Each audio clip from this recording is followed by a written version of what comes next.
eu quero comentar com vocês o seguinte.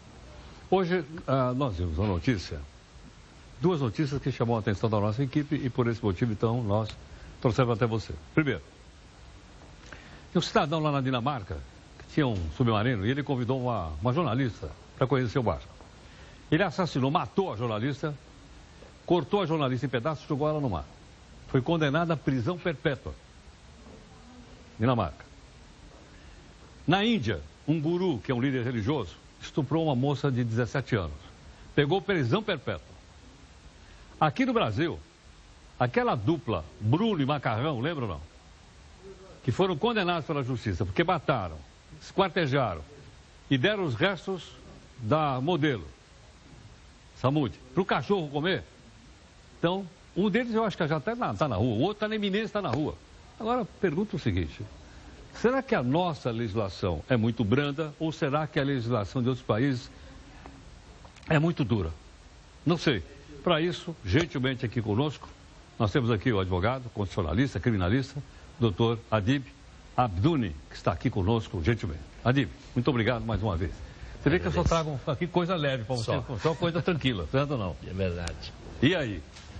Olha, é uma contradição realmente essa forma de entendimento da legislação brasileira e de uma legislação, por exemplo, da Índia, né, que tem essa pena de morte, tem a pena perpétua.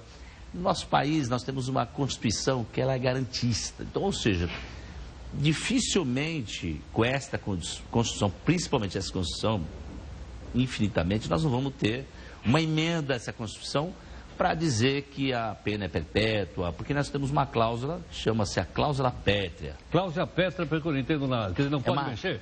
Não pode mexer, não pode alterar, porque nós estamos falando sobre as garantias individuais do ser humano. Ou quando nós falamos sobre isso... Peraí, para eu entender.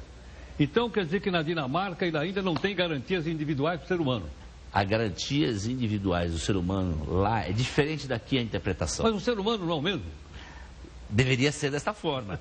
Os usos e costumes, os costumes daqui do Brasil é diferente de lá.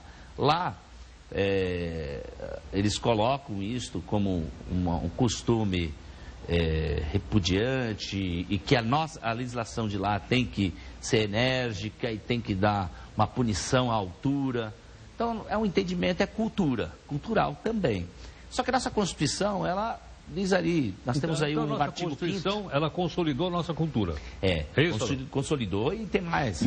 Nós temos o artigo 5º, que é lá garantias fundamentais que devem ser preservadas para a sociedade. Por exemplo, o artigo 5º, lá, inciso 47 da Constituição, não pode ter prisão perpétua, as punições, não pode ter prisão perpétua, não pode ter punição, morte, não pode ter pena de morte, não pode ter punição, trabalho escravo e cruel. Qualquer punição que seja cruel.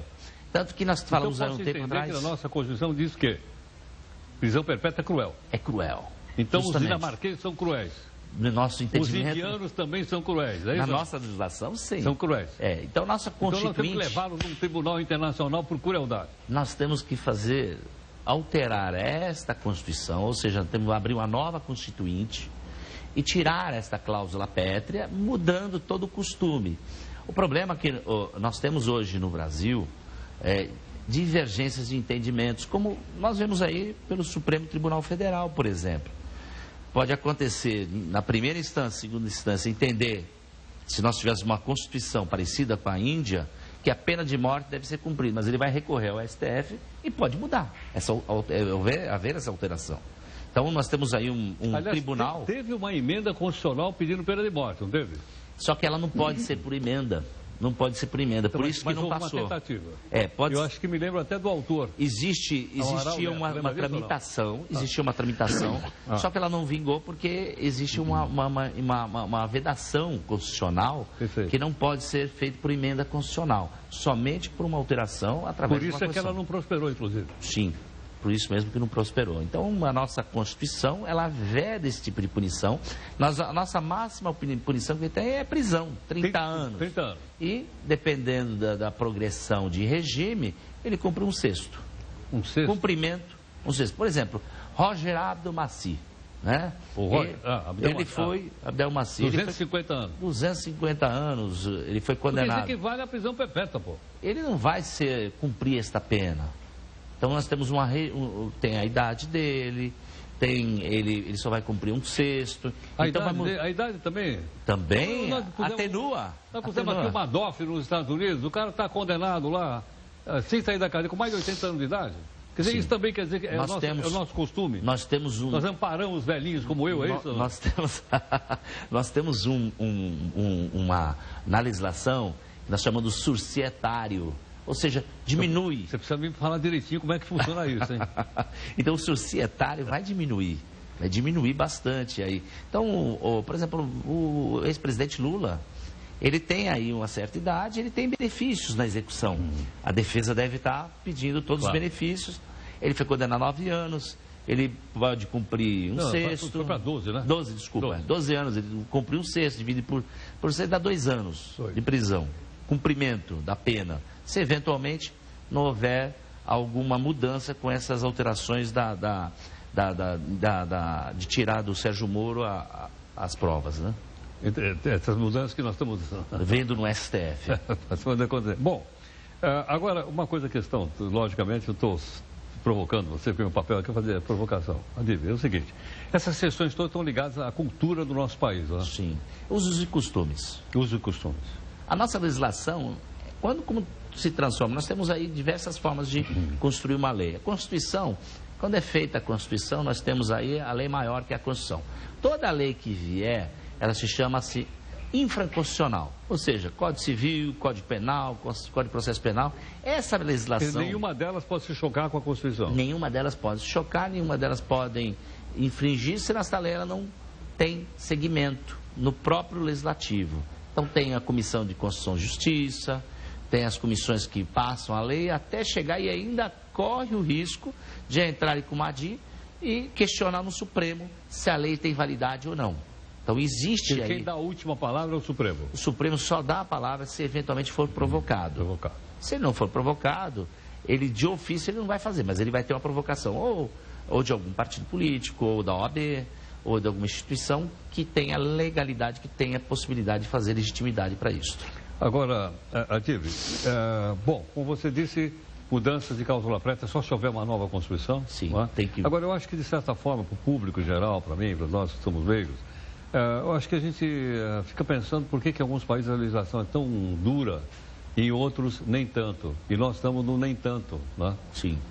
Então, é uma... Talvez uma questão histórica, não sei, cultural, como você lembrou. A nossa cultura... Porque eu vejo que nos Estados Unidos também é dura a legislação. O Marinho está preso lá, pô. O Marinho está com 80 e tantos anos, está preso. Sim.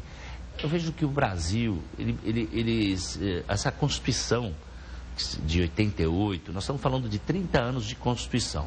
Esse ano faz 30 anos a nossa Constituição Federal.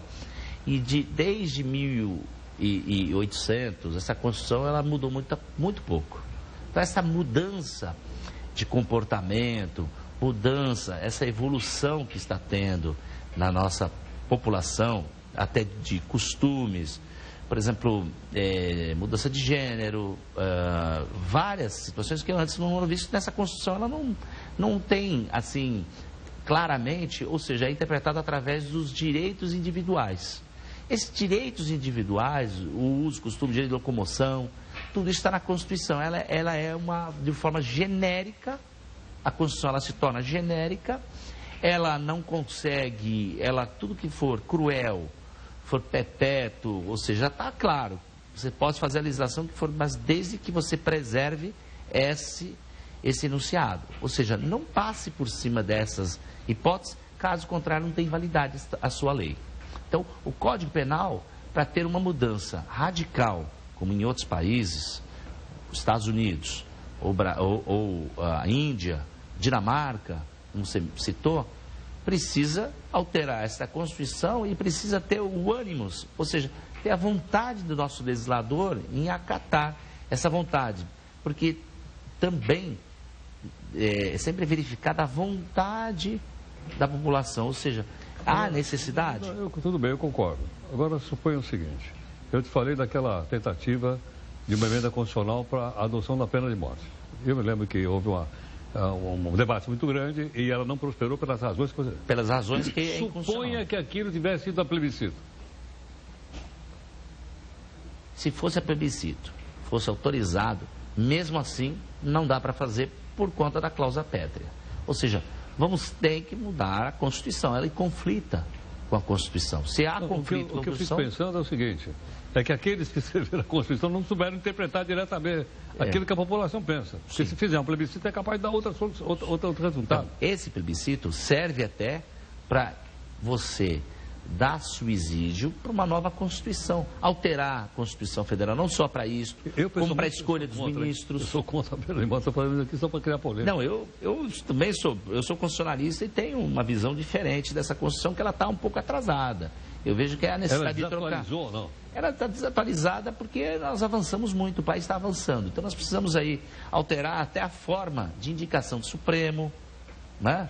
O Supremo, infelizmente, essa forma de escolha dos ministros acaba tendo um tribunal mais político do que jurídico. Perfeito. Então, com isto, nós temos falhas na Constituição que, se nós não tomarmos uma decisão, a população não tomar uma decisão de provocar o legislativo, aquele que vão ser candidatos, nós cobrarmos desses legisladores, né, esses legisladores, realmente fazer legislação para o povo e não para o interesse privado ou interesse próprio, o país começa a avançar de uma forma diferente, com legislações mais rígidas, com legislações que possam aí, pelo menos amenizar, tirar essa parte do estupro, né, esses crimes hediondos gravíssimos, porque não adianta prender só, ele ficar 30 anos preso e ele não ser reeducado. Nós temos aí uma forma, a prisão serve para ressocializar. Será que ele está se ressocializando? Será que uma tornozeleira eletrônica ressocializa a pessoa ou piora? Então nós temos que ver isso. Então esse estudo também cabe aí de profissionais da área psicológica, psiquiatra, para nos ajudar.